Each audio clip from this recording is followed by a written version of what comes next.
you can play in the game, but Kyrie can't play in the game. That made no sense whatsoever. So here's what happened. The Brooklyn Nets were like, okay, so Kyrie can't play in home games, but you can play in games on the road. So if they go play in Orlando, then Kyrie can play in the game.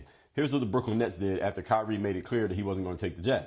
And I'm going to answer questions at the end of this live. The Brooklyn Nets said, well, if you're not going to play in all the games, you can't play in any of the games. So they just told you can't play at all. All right, you didn't take the jab. You can't play at all in any of the games. Now, all the other players on the Brooklyn Nets took the jab, including your guys, James Harden and Kevin Durant. And the reason why I'm bringing this up is to say this, because I'm talking about Kanye West, is that a lot of athletes these days, especially over the last 10 years, have all made a really big point about what?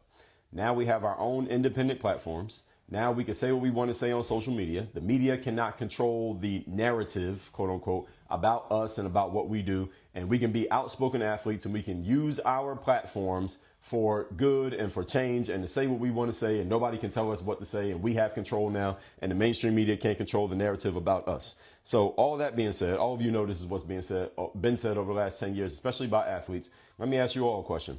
Why did nobody speak up to defend Kyrie Irving? There's 450 players in the NBA.